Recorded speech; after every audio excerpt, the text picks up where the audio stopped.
Hello, કેમ છો બધાય? જો હું દુબઈમાં છું. હું કોઈને ડિમોટિવેટ નથી કરતી, પણ હા, જો દુબઈમાં આવવું હોય ને તો એક રિયાલિટી છે કે બધા એમ કહેતા હોય કે દુબઈ જાઓ તો પૈસા કમાશું, ફેમિલી ફાઇનાન્સિયલ બધું સેટ કરશું, આ તે બહુ બધાય સપના લઈને બધા આવ્યા હોય. હું લઈને આવી હતી, ખોટું નથી બોલતી, કે હું બી એક સપનું લઈને આવી હતી કે હું બી કમાઈશ, ફેમિલીને સપોર્ટ કરીશ, આ તે. પછી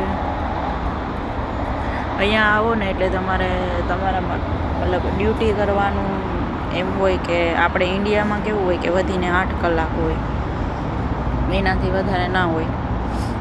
અહીંયા કેવી રીતે હોય કે તમારે મિનિમમ 12 કલાક તો કરવી જ પડે.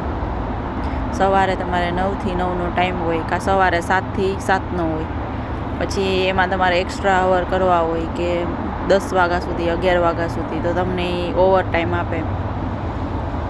પછી જે માણસ આવ્યું હોય સપના લઈને, અને પછી એનો ખાવાનો રહે, ન પીવાનો રહે. કોઈક દિવસ તો હું ખુદ આખો દિવસ મારો કેમ વહી જાય મને ખુદને નથી ખબર, કે જમવાનોય ટાઈમ ન મળે આપણને, એટલું કામ હોય. અને રાતે જઈને એમ થાય કે હવે નથી જમવું, કેમ કે જમવાનું આપણે એને ડબ્બામાં પેક કરીને આપી દીધું હોય, એમાં ન હોય ચટણી, કાંઈ ના હોય, સાવ ફીકું. પછી ક્યારેક એમ થાય ફેમિલી હારે વાત કરવાનો આપણે એને ટાઈમ ન મળે, એમ થાય કે આ હમણાં કરશું, એમાં ને એમાં આખો દિવસ વયો જાય. પછી સાંજે જાય તો સાંજે તો આપણે ઓલરેડી થાકી ગયા હોય, ક્યારેક અઠવાડિયું વાત ન થાય. અને જ્યારે જમવાનું આવે ને ત્યારે એ જમવાનું એવી રીતના ડબ્બામાં પેક કરીને, આપણે કેમ ઓલા બધા ઇન્ડિયામાં કોરોના ટાઈમે પેક કરીને આપી દેતા, એવી રીતે હોય.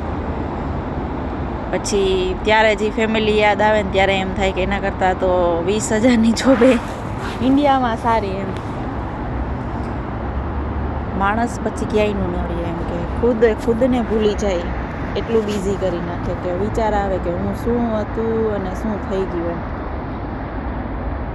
એમ જો તમારે મેન્ટાલિટી હોય અને તમને એમ લાગતું હોય કે ના હું કરી જ લઈશ આ તે, તો તમે અહીંયા આવી શકો.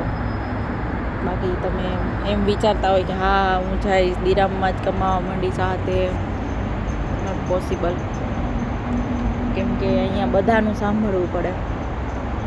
નાની અમથી ભૂલ હોય ને તો બી તમારી ઉપર એટલું આમ ગુસ્સો કરી નાખે ને. મારી ખુદ આરે જ એવું થયું છે કે જ્યારે હું લોડ વધારે લેતી હતી ને તો ત્યારે બધા મીન્સ કે બધાને સારું લાગતું હતું ઓફિસમાં. તે મારાથી કાલે એક મિસ્ટેક થઈ ને, એમાં તો મને કેટલું સંભળાયું, એક HR ડિપાર્ટમેન્ટ, પછી પરચેસ ડિપાર્ટમેન્ટ, IT ડિપાર્ટમેન્ટ, એક ખાલી બિલમાં મિસમેચ નામ જોયું હતું કંપનીનું, ઓલરેડી 4 કંપનીના નામ હતા.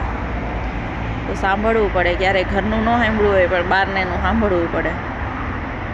એટલે જો તમારે આવું જ હોય ખરેખર તો આ બધું સહન કરવું પડશે.